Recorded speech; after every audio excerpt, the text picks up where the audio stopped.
La plupart des tutos d'API s'arrêtent avant la partie intéressante. Un peu de syntaxe, quelques routes HTTP et rideau. Ici, on va plus loin. Je suis Fabien, Tech Lead en Platform Engineering, et dans cette série de vidéos, je vais te montrer pas à pas comment créer une API complète en Python avec FastAPI. On parlera authentification, observabilité, CI/CD, base de données, design testé et maintenable, et globalement tout ce qu'il te faut pour livrer une API solide. Dans cette première vidéo, on va poser les bases pour préparer un environnement de développement stable sur lequel on pourra itérer avec sérénité. On va créer notre environnement Python proprement avec mise et UV, on va rapidement parler typage et ajouter de l'analyse statique avec Ref et Pywrite, démarrer un premier serveur FastAPI en mode Hello World et écrire notre premier test pour s'assurer que tout fonctionne dès le départ. Tu remarqueras que je reste un peu mystérieux sur l'API qu'on va créer. Je te donne quelques pointeurs maintenant, mais on aura l'occasion d'en parler dans la prochaine vidéo. En quelques mots, on va créer une API pour une bibliothèque qui gère l'inventaire et les prêts de livres. Bref, aujourd'hui, on ne fait qu'effleurer le sujet, mais on construit les fondations de l'API sur lesquelles on pourra bâtir le reste de la série. On est parti. Ici, on peut voir que j'ai une page blanche, donc j'ai un dossier vide dans lequel j'ai ouvert PyCharm. Avant toute chose, on va faire une petite passe de tooling pour initialiser cette API. On va utiliser deux outils importants. Le premier, c'est mise, ou mise en place, qui est un gestionnaire de version d'outils. Il va nous permettre d'installer tout un tas d'outils sur notre machine. Là, on va simplement s'en servir pour installer UV. Justement, UV qui est un package manager, un gestionnaire de paquets en Python. L'écosystème Python mûrit d'année en année et on a connu beaucoup de package managers. On a Pip, Pipenv, Poetry, j'en passe. Et le dernier cool kid, c'est UV qui est écrit en Rust et qui est extrêmement performant. Donc c'est celui qu'on va utiliser. Je vous laisse le soin d'installer mise de votre côté. Je vous mettrai les liens dans la description de la vidéo. Et donc ce qu'on va faire là maintenant, c'est qu'on va installer UV. Pour ça, c'est très simple. Mise installe UV. J'ai pas modifié la vidéo, c'était aussi rapide que ça. Et on va faire mise use. Donc là, on l'a installé en local, c'est-à-dire qu'il est disponible dans notre home, mais il n'est pas encore lié au projet. Ici, vous pouvez voir qu'il n'y a aucun fichier qui a été créé. Là, ce qu'on va faire, c'est qu'on va lui dire pour ce projet, utilise UV.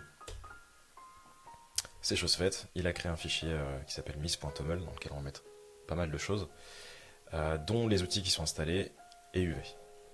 Maintenant qu'on a UV d'installer, on va pouvoir faire des choses intéressantes, notamment initialiser le dépôt. Et on va donc faire un UV init avec le nom du package, qui est Library API. Et c'est chose faite. Il nous a créé un main, un Python version, un PyProject toml, un readme et un simple fichier main dans lequel on va ajouter d'autres choses un petit peu après. Avant de continuer, on va faire quelque chose de relativement important. On va commencer à ajouter un petit peu de sens à notre arborescence et on va utiliser ce qu'on appelle le SRC layout. C'est-à-dire que le package Library API sera dans le dossier SRC.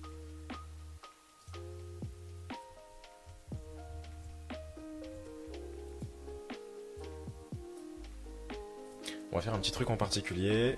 Dans PyProject, on va préciser que le build system est UV, simplement. Je vous fais un joli copier-coller. Petite chose à noter, je suis très partisan des commits atomiques et j'aime bien créer un historique de commits qui raconte une histoire. Et c'est je vais adopter cette approche dans cette série de vidéos. Donc on va commencer dès maintenant avec un petit commit.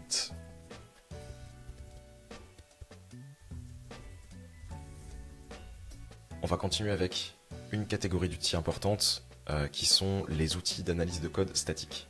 On a Ref qui a été créé par la même équipe qui a créé UV. Et Ref c'est un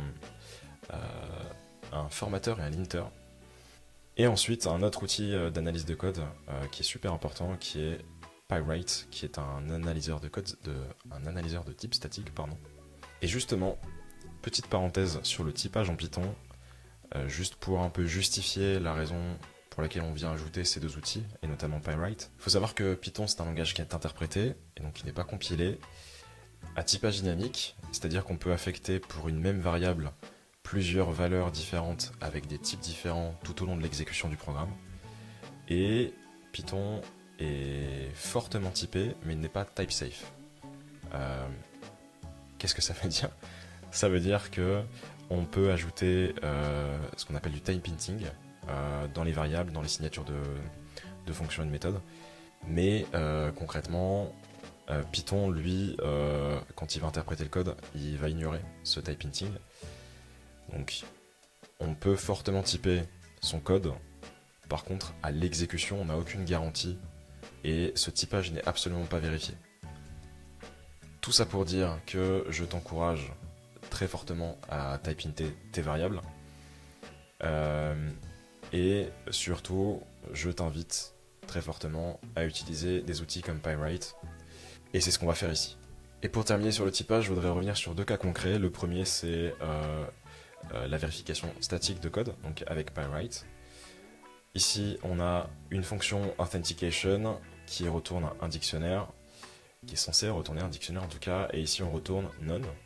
Et donc Pywrite, justement, lui, son utilité, c'est de détecter ce genre d'incohérence et de nous remonter que on a un problème de typage et que ça peut provoquer des erreurs en fonction de comment est consommée cette fonction.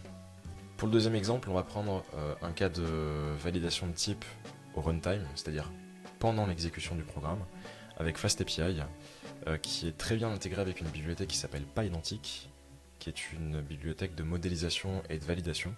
Donc ici, on a par exemple une classe de modèle qui s'appelle item, avec un attribut id qui est de type int, et dans la signature de la route en post sur items, on peut lui dire qu'on s'attend à avoir un objet item de type item, et ça va nous permettre de le manipuler et d'être certain que lorsqu'on est dans cette partie de la fonction, on a bien un objet item. C'est-à-dire que FastAPI va faire de la validation runtime avec PyIdentic, et si le body qui est envoyé dans la requête HTTP ne correspond pas à la classe qu'on a déclarée, PyIdentic va retourner une erreur de validation, et FastAPI à son tour va transformer cette erreur de validation en erreur HTTP. Donc on a bien deux catégories de validation de type, celle dans le code statique, et ensuite on a celle au runtime. Alors maintenant on va installer Ruf et Pywrite. Donc on fait uv-add qu'on va ajouter dans le groupe de dépendances de développement, donc avec --dev, Pywrite et j'ai dit Ruf. Par défaut, Ruf a tout un tas de règles de linting. On va en ajouter pas mal. Donc pour ça, on va aller dans pyproject.toml. Et alors je vais copier-coller une grosse liste de règles. Donc tout ça sera dans un dépôt GitHub, donc je vous mets le lien en description. Et tout à l'heure, je vous ai parlé de Miz, qui nous a permis d'installer UV, mais Miz, c'est un outil qui fait un peu plus de choses, et qui a notamment une notion de task. Donc plutôt que d'utiliser un makefile, on va utiliser des tasks Miz. Alors la syntaxe, c'est la suivante, task. Le nom de la task, donc ici on va l'appeler lint, on va lui donner une petite description,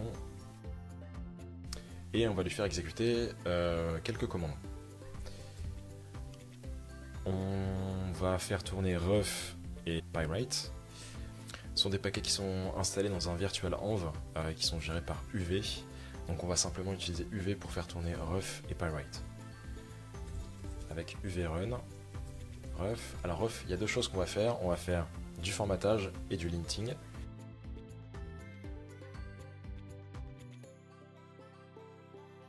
Et ça a l'air de fonctionner. On a déjà nos premières erreurs. Concrètement, quelques docstrings qui manquent, et pareil, des type int qui ne sont pas là.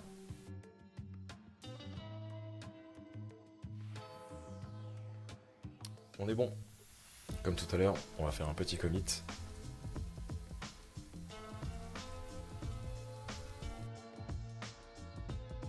Pour la suite, on va rentrer dans le dur et on va installer FastAPI. Pour ça, rien de compliqué, on va suivre la documentation officielle.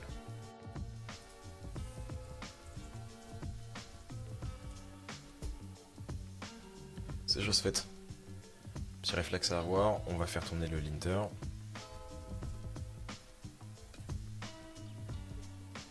Et on va corriger tout ça.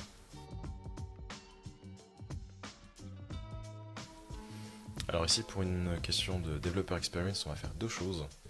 On va créer un entry point de script dans PyProject et on va créer une tâche mise pour lancer le serveur de FastAPI.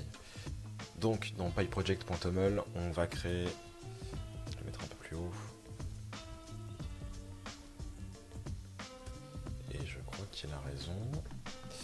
Donc on va créer un script library API, et alors ça va nous permettre de faire un UV run avec simplement le nom du script. Et normalement, si tout se passe bien, effectivement, je me suis fait avoir par Copilot. C'est pas app, mais serveur.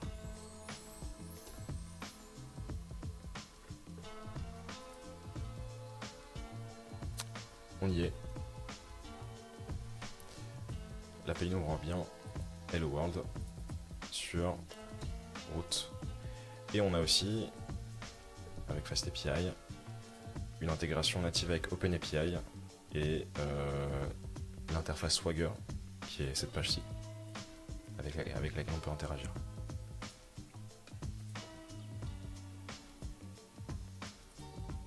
C'est parfait. Dernier item sur la liste, on va ajouter une tâche.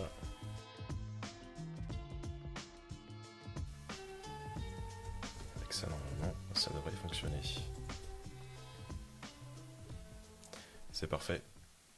Pour la suite et fin de cette première vidéo, on va ajouter un simple test. Donc on va utiliser PyTest et le test client de FastAPI.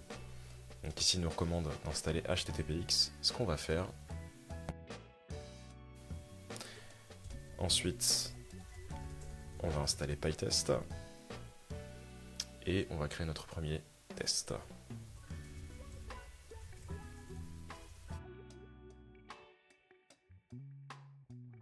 On va les faire tourner avec Run PyTest. Et c'est vert. Et je viens de me rendre compte que c'est vert pour la mauvaise raison. Parce qu'ici on a redéfini une app. Ce qu'on ne souhaite pas faire. Là normalement le test devrait être rouge. Parfait.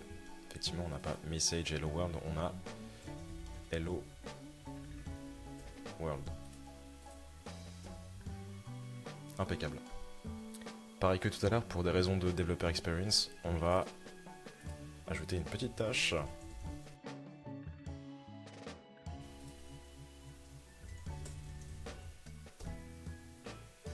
Et quoi de mieux pour conclure cette première vidéo de la série que de faire un dernier commit.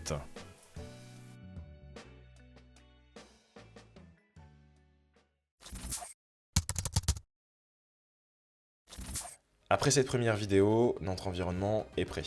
On a un projet Python propre, outillé, testé, et avec un premier serveur FastAPI fonctionnel. Dans les prochaines vidéos, on va commencer à lui donner vie. On va modéliser nos premières ressources, comme les livres et les prêts, ajouter de l'authentification, connecter tout ça à une base de données, instrumenter l'API avec des logs, des métriques, du tracing, la déployer, et pas mal d'autres choses. Bref, ce n'est que le début. On va transformer cette simple API en un vrai service prêt pour la production. Et nous, on se retrouve pour la prochaine vidéo. Ciao!